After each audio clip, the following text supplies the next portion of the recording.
কিন্তু শুভেন্দু অধিকারীর মুখে রেল বিক্রি করা, বিএসএনএল বিক্রি করা, এলআইসি বিক্রি করা, ব্যাংক বিক্রি করা, কলিয়ারি বিক্রি করা, পেট্রোলিয়াম খনি বিক্রি করে দেওয়ার কোনো কথা পাবেন?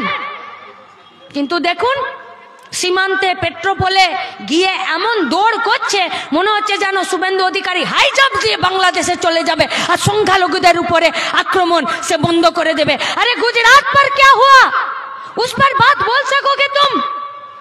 उत्तर प्रदेश में क्या हुआ उसके बारे में आप बोल सकोगे? मालदार পরিযায়ী শ্রমিক মুসলিম গিয়েছিল মহারাষ্ট্রে কাজ করতে, কুপিয়ে কুপিয়ে তারপরে তার গায়ে পেট্রোল ঢেলে খুন করে দিল। বলতে পারবে এ পশ্চিমবঙ্গে সংখ্যালঘুরা, এ ভারতবর্ষের সংখ্যালঘুরা তারা তোমাদের দৌড়াতে তারা নিরাপদ আছে? বাংলাদেশ দেখে তোমার খুব কান্না বেরোচ্ছে, কিন্তু ভারতবর্ষের জন্য তোমার কোনো কথা নেই।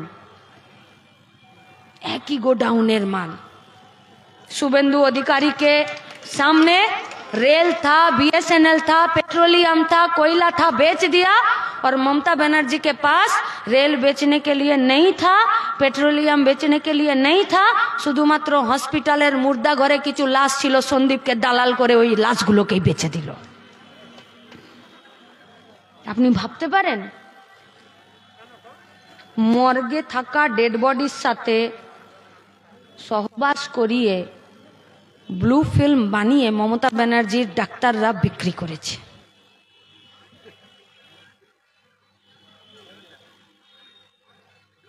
আপনি ভাবতে পারছেন? এই পূর্ব মেদিনীপুরের অসংখ্য লোক আছে যারা মেটিয়া বুরুজে দর্জির কাজ করতে যায়, নন্দীগ্রামের, গোটা পূর্ব মেদিনীপুরেরই। वो लोग दर्जी का काम करते हैं, एक वक्त जाने के बाद उसका आंखों का रोशनी कम हो जाता है। वो ভালো করে কাটিং করতে পারে না, সেলাই করতে পারে না। उन लोगों का आंखों का मोतिया बिंद का ऑपरेशन होता है। মেটিয়া বুরুজে এরকম 20 জনের চোখের ছানির অপারেশন হলো, এক্সপায়ারি ডেটের সেলাইন চালিয়ে দিল, আর 20 জনের মধ্যে 20 জনই অন্ধ হয়ে গেল। ভরসা করতে পারবেন ডাক্তারদেরকে? যে কোনো হসপিটালে? আচ্ছা কোনোদিন ভেবেছেন যে খুব পেটে ব্যথা হচ্ছে, ডাক্তারের কাছে গেছেন, ডাক্তার বলল কি হয়েছে, হাতের নাড়িটা টিপে বললেন ডাক্তারবাবু পেটে খুব ব্যথা, 2 দিন ধরে খেতে পারছি না। ডাক্তারবাবু বলল জিভ দেখি, চোখ দেখি, পায়খানা ঠিক করে হয় কিনা, আর কোথায় ব্যথা হয় সব জানলেন, জেনে নিয়ে খসখস করে প্রেসক্রিপশনে 2টো ওষুধ লিখে দিলেন।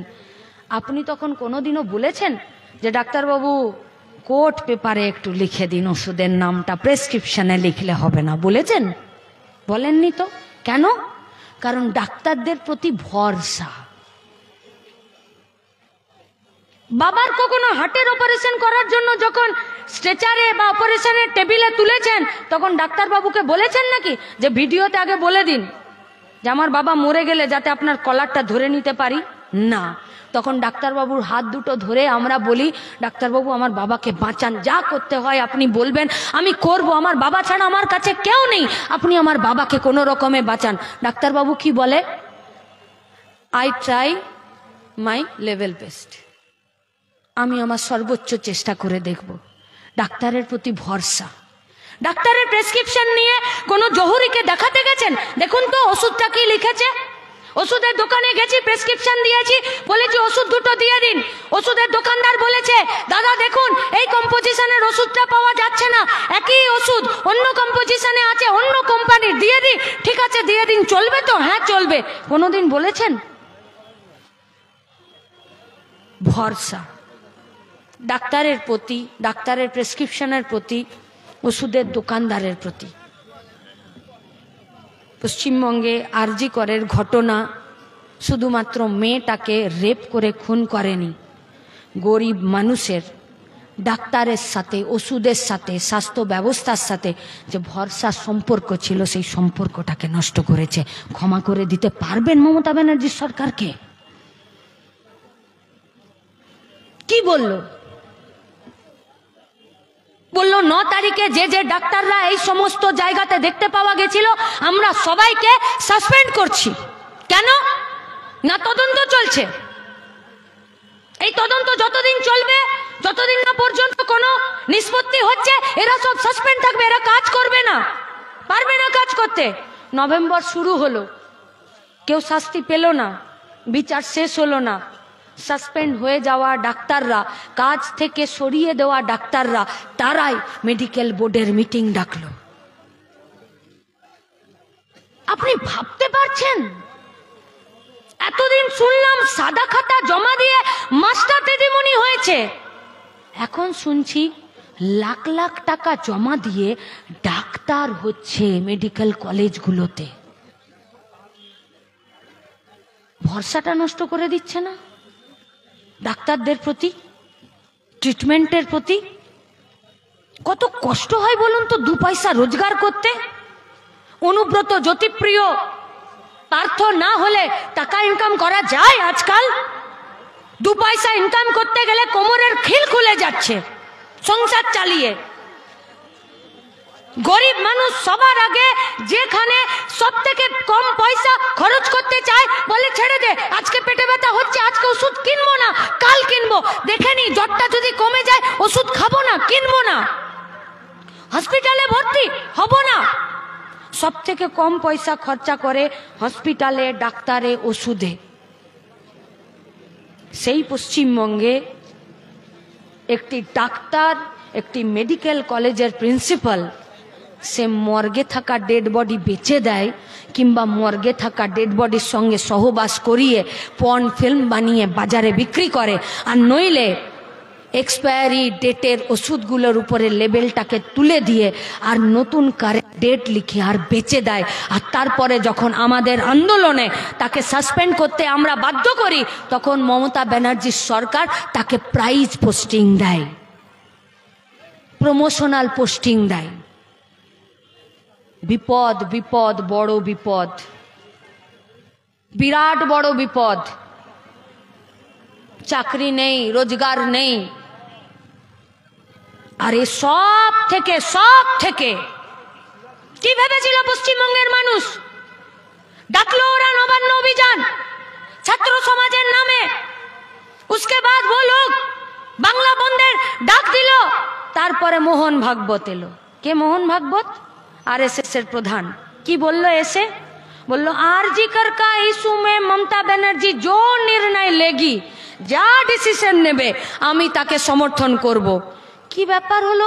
মোহন ভাগবত আরএসএস এর লোক এসে বলল মমতা ব্যানার্জিকে আমরা সাপোর্ট করে দেব, আর শুভেন্দুকে দেখলাম লিকোপ্লাস্ট লাগিয়ে মেদিনীপুরে ঢুকে গেল, আর সুকান্ত মজুমদার বালুরঘাট চলে গেল, একটা লাইন বলল না। সিবিআই